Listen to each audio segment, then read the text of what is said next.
always joy. It's always joy. It's always chosen. It's always chosen. And always black. And always black. I'm always black. Hey everybody, it's your girl Joi Has Questions coming to you yet with another amazing episode. I am super, super happy to have this brother here today. Like, super dope lyricist, super fly, humble, talented as all hell. Like, really want you all to fuck with him the way that I do because he's a good person all around. So I have Danny Twelvetree with me today. Hey, how are you? What's going on? Nice to be here.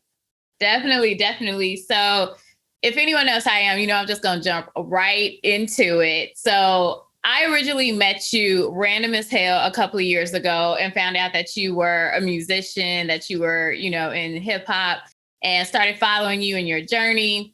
Yeah. And I really just wanted to start it off like, what the hell got you into like being a musician, being interested in like hip hop specifically?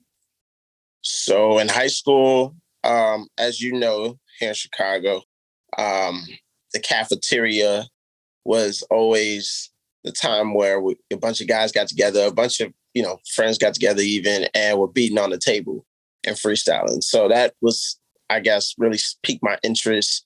Early 2000s, obviously the era, the run that hip hop had was also like gaining popularity, but it was also like transcending. That piqued my interest as well. But it was my best friend at the time. He was a great writer. So, you know, I would kind of like try to structure lines and poetry around him and how he went about his art and creativity. So I could say that he really kind of got me like, all right, cool, I could probably do this for real. And then it wasn't until 2015 where I actually took it serious. But definitely high school was like, that was the start for me. Let me tell you something. If you couldn't do the grinding beat from the clips, you were dead to me. Like, it was a wrap. Couldn't do it. You would not get attached. You would not sit in with the cool kids if you couldn't do that. No. At all, like everyone. That it was something about that beat that's like we had never heard no shit like that before, and it was just like so simple and so hard hitting. And to be quite honest, I think it set a lot of us or a lot of people I knew on their musical journey because it was just that dope of a sound. Nah, that's facts. That's a fact.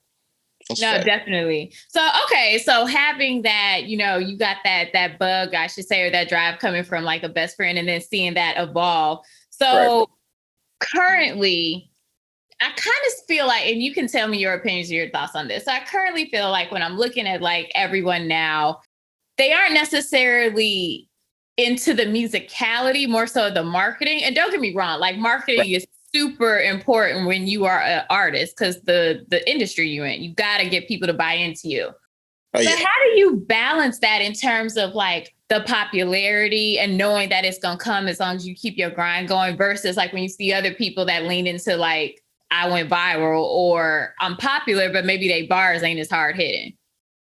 Yeah. The way music is right now is very interesting, but it leaves like artists perplexed, even like, you know, just lost because and one side you have people who just now started making music and stuff, but they're gaining so much traction and you've been working on your craft for like so long. You're like, God damn, what the hell am I doing wrong? So it's interesting. You know, my thing is longevity. I make music because I'm passionate about it. I don't make music for money. And I don't make music because, you know, I mean, obviously I make it for people because I want to share my experiences, but I don't make it specifically for people to buy into, right? I want you to feel it. And I would say that me balancing, like seeing what's going on and me trying to stay leveled and true to myself, is just centered around passion. Like you really want to, for me, even, I guess, I really just want to make music. I want to create something that's timeless, something that's going to live beyond my years. And, you know, that's my number one focus when making music. That's what I think of when I write. I just want to share my experiences. You know, my moniker is What a Life. I say that all the time. So I'm living it. We're living it. It's short. Enjoy it. Yeah. I appreciate that. I think it's something to be said to choose to be honest about your journey and to actually put that on the wax or to put that out there in the world instead of just saying like, I'm going to hide behind the moniker, if you will, and completely let this image of who I'm putting out there, like just take over. Because I mean, yeah, we see that all the time. Like you look up and niggas is like, okay, he on his fourth breakdown. Like exactly it wasn't based in his experience or her experience. Yeah, you know, people always and here's the thing, like, all right, you see artists eventually become a brand, right? You have your name, and then eventually you become a brand. And when you become a brand, you start having other people do, you know, work for you essentially, right? So I look at it like this, and this is where the marketing standpoint comes in. Like, let's say like an artist like Drake, right? He has been attacked from other artists because he doesn't necessarily always write his lyrics, right? That what I do understand is that he also is becoming a brand. So for him to be everywhere is, you know, that's almost impossible. You know, for him to do everything is almost impossible. So I understand that from that factor. I don't think that he lacks the passion to do it. I just think that he's just gotten so big where it's like, I can't do all this by myself.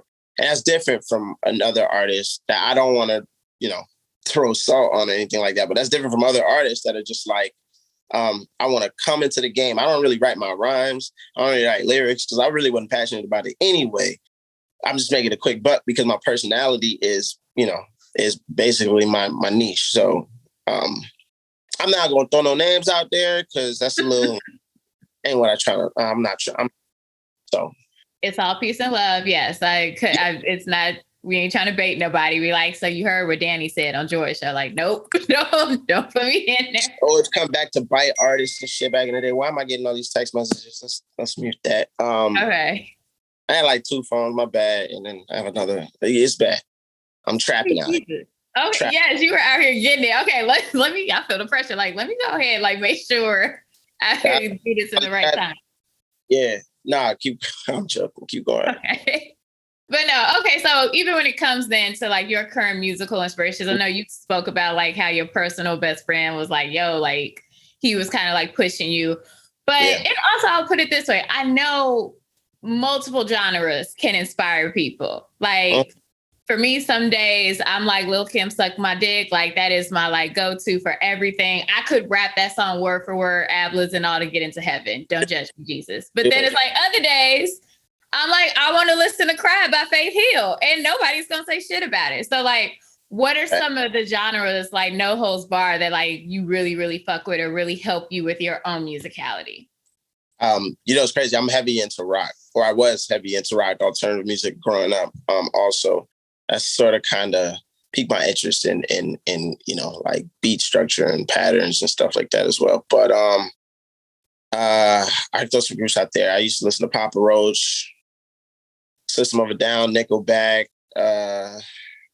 People be hating on Nickelback. I don't know why, but do be hating on Nickelback. They're like the rest of you know, rock music. It's weird, but you know, even more classic AC/DC, Queen, Kings of Leon. Only by the Night. For like that is one of the best albums.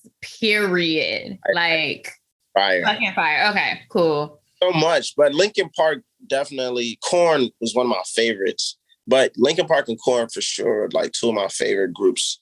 Like growing up, where I was like, "Yo, these guys are tough," because they dabbled in rap too, right? They had like features and stuff, and they did that whole. They went into like that whole lane where they didn't split up per se, but I remember like the Executioners was kind of like an offshoot of Linkin Park. Yeah. I agree. I'll give you that. Okay. When you said Linkin Park, it made me think of Chester. Like when I found out Chester died, that took me out for the day. And it really made me realize, especially like when you in CPS, we all going to predominantly Black schools. It's like maybe 3 white kids that be in our school. So it's like, it wasn't like anyone was necessarily like blasting, you know, those type of groups, if you will. But I remember I had one friend, she put me on Hybrid Theory. And baby, when I tell you that was playing day in and day out, like that was truly like one of the best rock albums ever. That was I can't remember what year that was, but that was when I like was first able. I think that's when I was like I was just now learning about I think I was just now learning how to like make beats. But the thing is I still don't know how to make beats, but that's when I was learning how to make beats because they had hybrid theory, but then they had like they started doing the reanimations. I don't know if you remember those, right? And they were a little bit more like, like they were like remixes. They were like the mixtape versions, right? But that's like when I was like really just trying to start making beats. I do remember that period. That was crazy. That really shaped me as a musician. I love that era. Right? That was a good time. I think it's good though, because it gives you like a core and a foundation, and it doesn't mean that you can't evolve in your musicality. It just means like, you have a breath now to it. And it ain't no different than like producers when they be out here like sampling beats from all types of shit. So now we're going to get a little personal, take it just ever so behind the curtain. So both of us, Chicagoans, ride or die.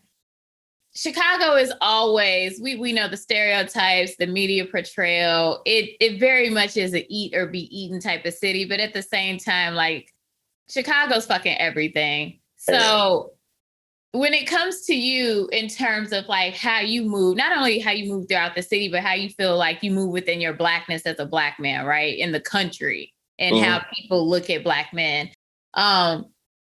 Do you use music as kind of like your outlet to combat those perceptions, or like how do you basically handle all of that? Because it can be a lot. People looking at you like, are you from Chicago, or he a Black dude, grab your purse? Yeah, now that's a fact.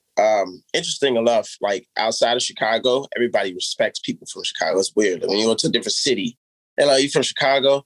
This nigga must be dangerous. Or, you know what I'm saying? It's weird. So it's like, there's like a level of respect where it's like people won't really fuck with you. So it's interesting. But when you're actually in Chicago, nobody gives a fuck about you being from Chicago. Everybody's from Chicago. So it's different.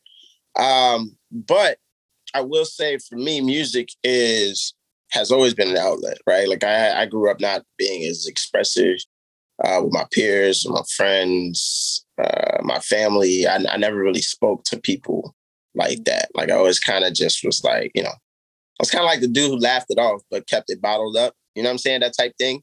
And it took music to get me out of the habit of doing that because, I was just able to write about it. First it started with poetry, obviously, but, I would be able to put it on wax and, like listen back to it and be like, yeah, this shit kind of crazy. And then other people would hear it and be like, yo, that shit kind of hit me. And I'm like, wow, that's crazy. That's dope. But, and that's why I do it now. You know what I'm saying? That's who I do it for specifically. It's like people like that, like, essentially who don't have a voice or who essentially won't use their voice in their platform. So it's like, music has always been a way for me to express my feelings, and I'm happy for that. You know what I mean? No, I'm grateful.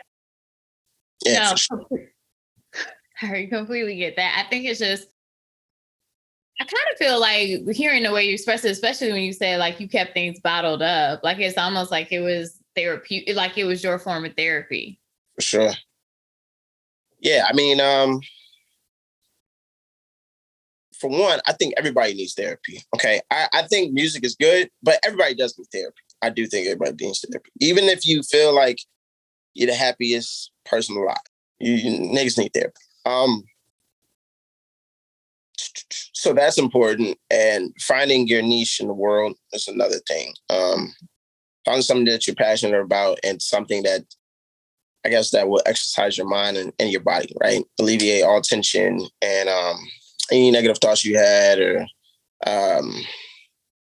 just get you away from, I guess, reality, because reality is the world's in a fucked up place. So whatever allows you to escape that, I think that's what you should put your focus towards, and just let it guide you, let it shape you. Obviously, the world is gonna fucking keep worlding, and not a bird. Like, really? Because I'm like, it's like 70 degrees in Chicago right now. And I'm just like, okay, so ain't nobody saying snow. It's OD. It's whirling right now. So we're just spinning in this bubble. So I mean, you just gotta keep yourself happy. You know what I'm saying? Yeah. make you happy. Find people who share passions similar to yours, ambitions similar to yours, and rock with those people. So yeah, I completely agree. And I think what it does is it helps. For me, at least, it really helps me like not give a fuck about the stereotypes, or it's like not internalize it so much. Because let's be real, like there are some moments where I'm like, if I hear one more person ask me about, is Chicago dangerous? Like the carjackings and the kids, I'm like, I am fine when I'm good in any hood, okay? And to be quite honest, it prepares me for any other place I go to because you know how to move. Like, no, you ain't gonna find me on the west side of Baltimore at 3:00 in the morning. But if it's like 10:30, I'm gonna say what's up to all the dudes on. It's like, hey, good morning. Like it's a really great learning lesson, even if it is a very visceral and sometimes painful one. Yeah, I totally agree. But nonetheless, like you said, like you make it here, you make it anywhere. All right, you ready? You're ready for a day and 2 nights in hell type shit. You're ready, right? You'll make it. Be like, where the corner store at? Number one, right? Where is it at? I'll make it. Pitchforks, I've seen those before. Like you'll make it in hell. You'll be all right. Exactly. I'm here for it. Okay. So this is the one thing that I really just was trying to figure out because I think this like I'm not gonna bet or say what I think is about to be our answer, but I consider myself type A journalist. I am on my shit. Okay. And you are very good at hiding yours in the sense of I couldn't find your name to save my life, which brought me to the larger point, right? Like rose hands like Birdman. Like I couldn't find your name to save my life, which gives me to like the second point, or made me think actually about kind of like the protection that comes when you have like a stage name, or the importance also of keeping like a piece of yourself for yourself. Like even I think about it, like Joi Has Questions. Yes, it's a representative of my personality, but Joi Has Questions is not Joy. Yeah. Even though like I put that in there. So if you don't want to tell me, fine, but just explain like, so what was the reason for you like creating your stage name? Like, what does it mean for you? And why did you feel the need to make it separate from your actual name? So I was gonna originally go with Just Rich, but that was already ours. I felt like Just Rich was fine. So my name is Richard Daguerre. That's how you pronounce it. Okay. It's an interesting name. I didn't really like my name growing up. You know what I'm saying? I was just different. Like I was always different, but I had to deal with like regular like kids. Like, you know what I mean? Like kids like making fun of everything. Deontay talking shit. Like seriously? Like so my name is Richard, which was similar to retard. So they would always say shit. I'm like, yeah. But the thing is, I never got bullied. Like I was never bullied. But to keep it that way, I just was like, nah, just call me Richard. Right? So the pronunciation I would change a little bit. Just to keep, that saved me through like, I guess like, grammar school all the way up to like high school, maybe like mid-high school. After a while, I didn't care no more. So that was good. And secondly, I guess I changed my stage name. Because in high school, I used to call myself, what the fuck did I call myself in high school? I was running through it. I was running through a lot of like I was shape-shifting. I don't know what the hell I was doing in high school. But let's start with Danny Twelvetree. So I went around this is the same time I told you, like I started taking it a little bit more serious. 2015, 16. 14 actually. I went to London. My uncle's in London. He stays in Lake Heath. And at the time, my best friend was also in the military too, with my uncle, same base, Air Force. And he was also stationed in Lake Heath. And I went out there to visit them solo, right? So I flew to London. Uncle came to get me, took me to the base, stayed there, chopped it up with them, talked about music, talked about Chicago life, got my experiences in London. Brixton, shout out, because that's my favorite part. Brixton, yeah. Pick the hoodest part. Pick the hoodest part. But yeah, so, I had a ball out there. Stayed 5 days there. Then I took the train, King's Cross, into Paris. And I stayed 5 days in Paris solo. Here's what I wasn't prepared for. I didn't have the outlet, like converter, because this shit is different. Oh yeah, it's different. I'm listening on the plane. I'm on the train, and my phone's about to die. So I have to get to my hotel. Hotel's near the Eiffel Tower. And, I'm scrambling now to like get my shit. Luckily, I'm Haitian, so my foundation is similar to French dialect and Creole and shit like that. So I'm able to navigate myself and figure out directions just by asking questions and things like that. Obviously in French. And once my phone died, I think I landed 11 a.m. I landed, or I arrived in the terminal. It didn't take me, I guess it took me like 5-6 hours to check in. 5-6 hours later, I finally arrived at my hotel. So I footed the whole shit. To this day, I can walk from the train station all the way back to my hotel. And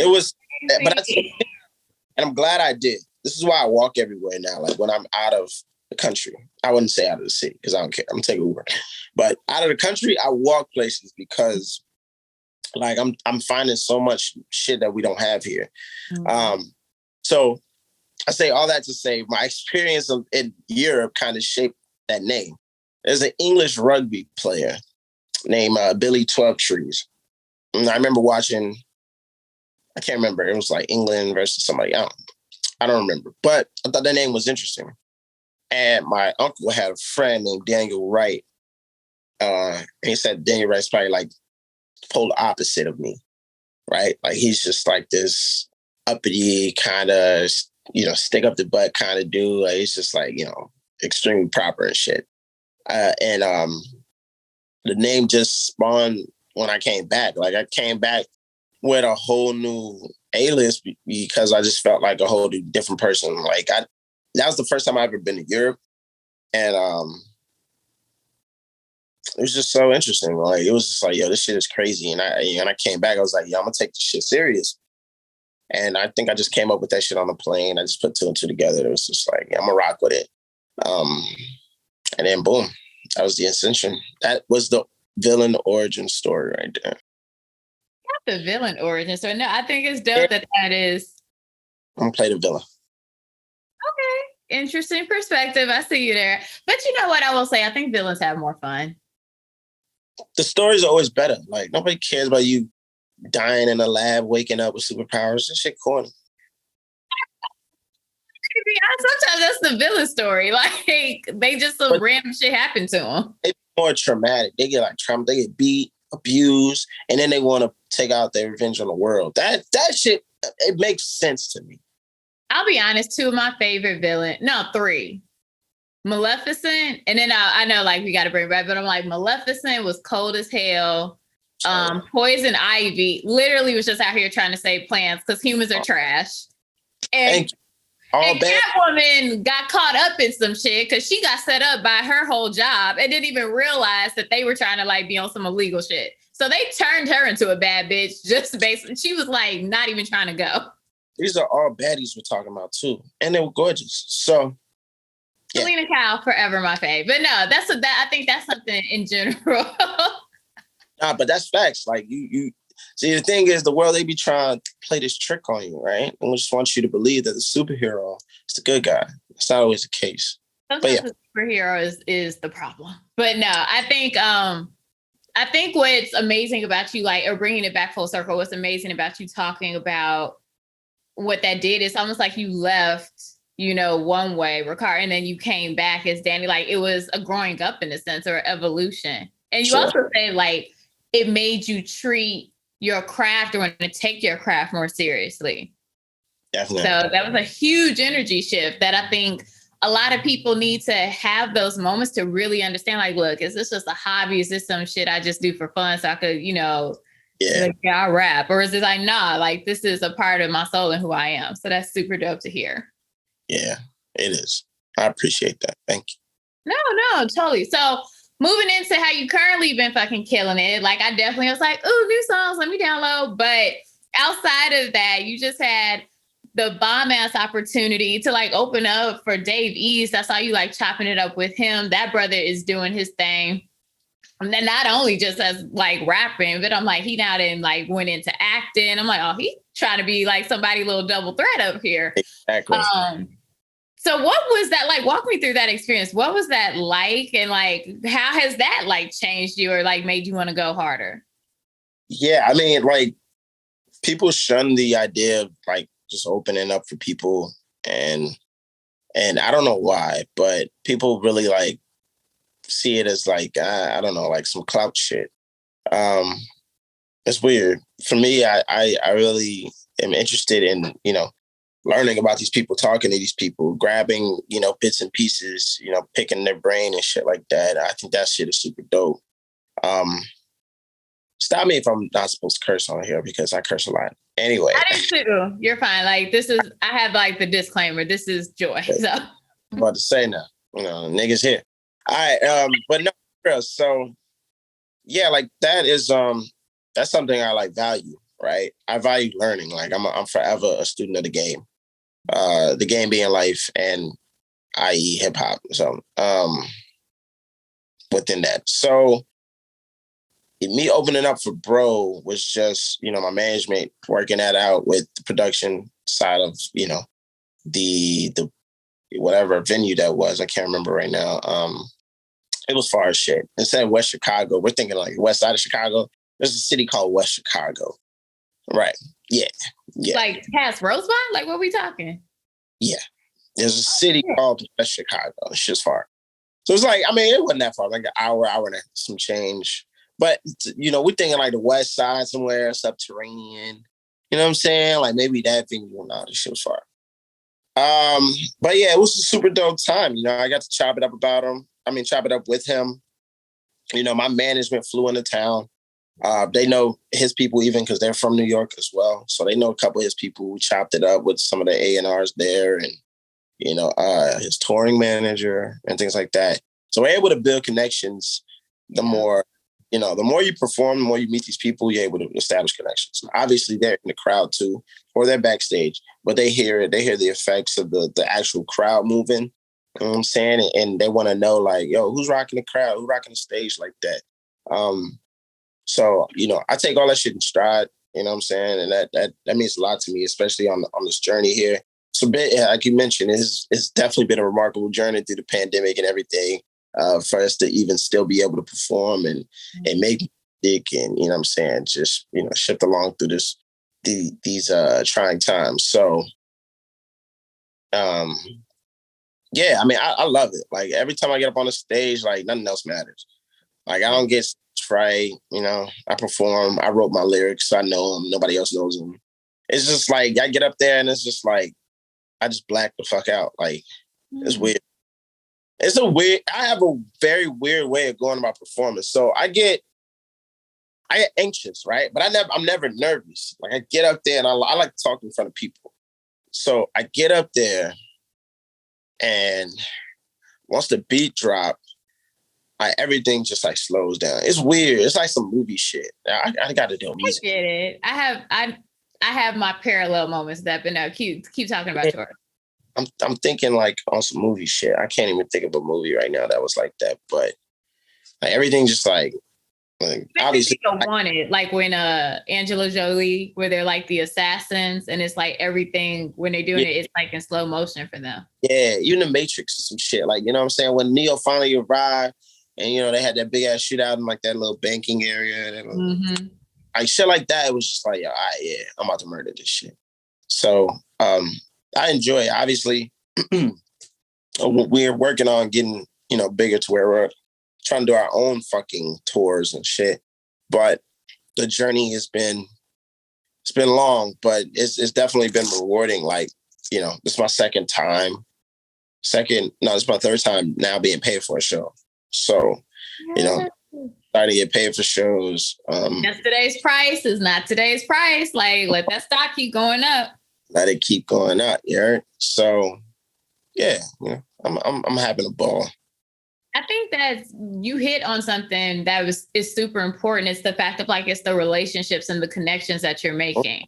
And I think a lot of times, you can just think like, yo, I'm the baddest. I've been doing this forever. But it's like, yeah, but your net worth is also your network. Like if people don't know you, like you going to be the best in a crowd of one. So you still need to make those connections with the right people. And then also, because when you have put in those 10,000 hours, or as you're moving towards doing that, you got what it takes to rock a crowd, or what it got it takes to actually create a body of work. It's just a matter of having the opportunity.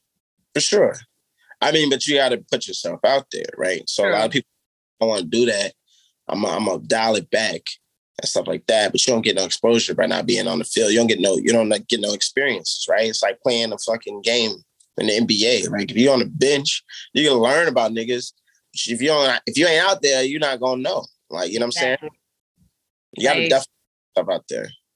No, completely agree with that. And I think it's dope to see that like to me, like, I feel like Davies did the exact, like he was a hustler. He was like, let me just stick with it and keep going. So it's like, I think that's something where, real recognize real, and you can have like that mutual respect.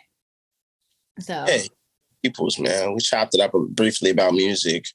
Obviously him doing the Wu-Tang series, which is phenomenal. He's doing a great job with that.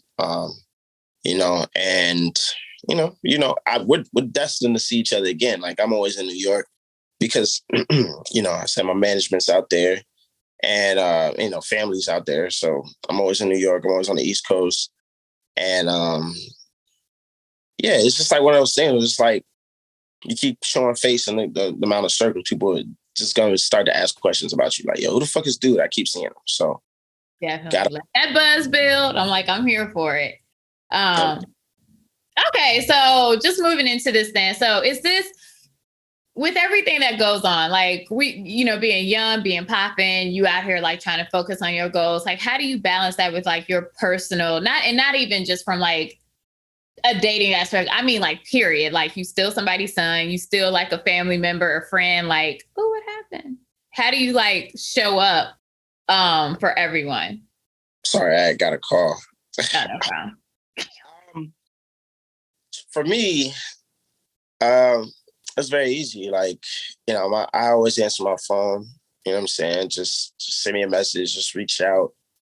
You know what I'm saying? My thing is helping people.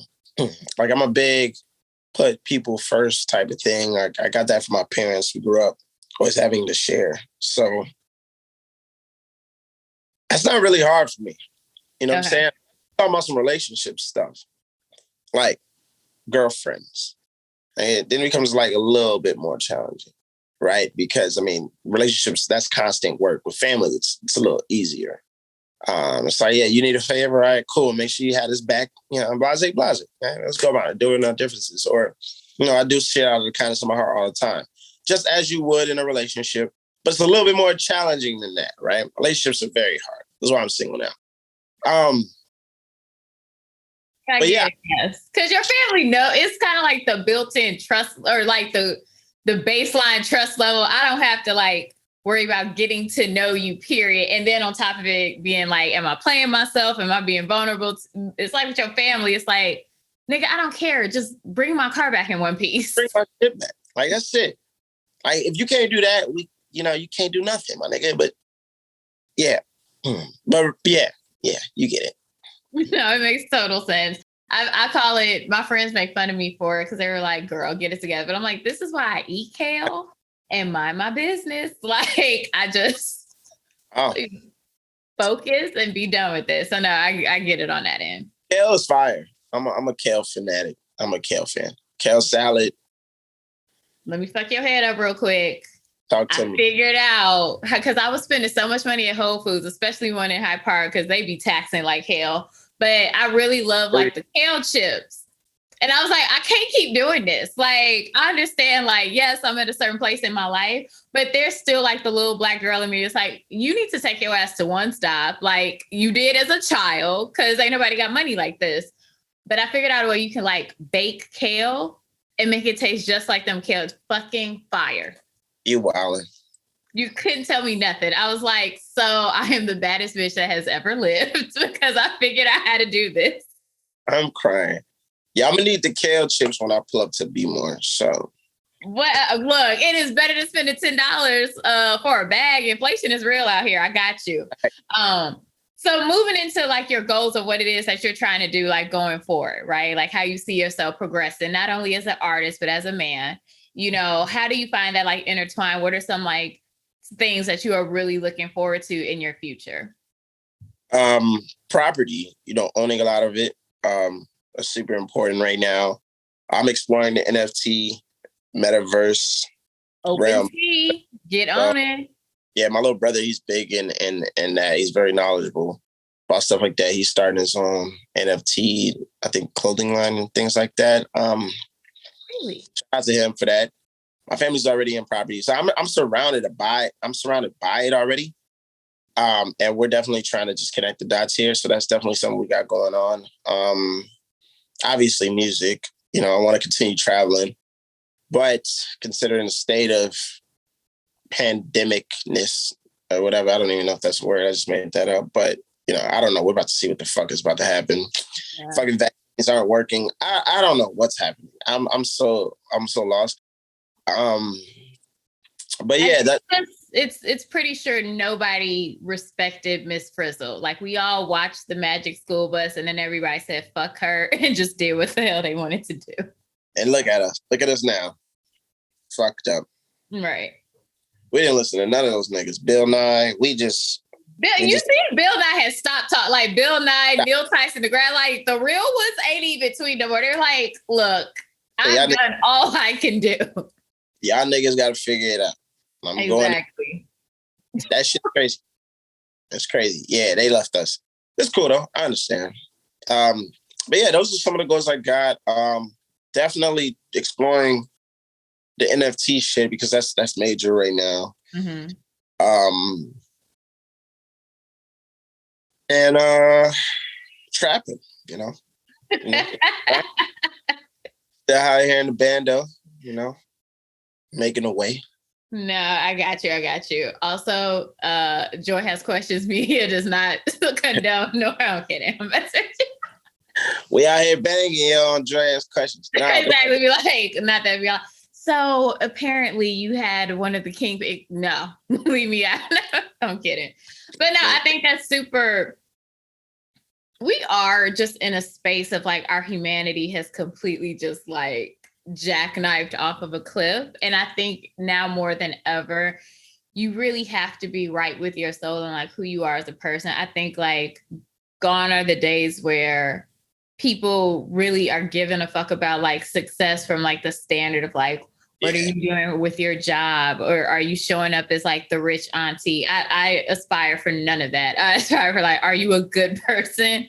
Like, and what are you doing to make some of these hellish decisions be better? So I think that's super dope for you. I personally totally see you like just moving into your music and really develop it. I'm waiting on like the other EPs to drop. I'm waiting on your full body work, like your first real album to drop. So, and I'm also looking forward to you doing that without the strings of corporate America trying to make you do some like deal that is fucking whack, doesn't get you your publishing rights. You got to now do a bunch of 7 whack albums where you can even try and get your masters back. So if independent is the way to go, then my brother, look, Young Dolph, Nipsey, these are all great masterpiece, all great models of independent labels and how to make sure you get the most out of the bang for your buck. So for sure, I appreciate that. Definitely want to do the independent route. Just want to tap into the resources that we have from the industry. Mm-hmm. It's a little bit more challenging, obviously, because like with the big label backing, like they're a machine.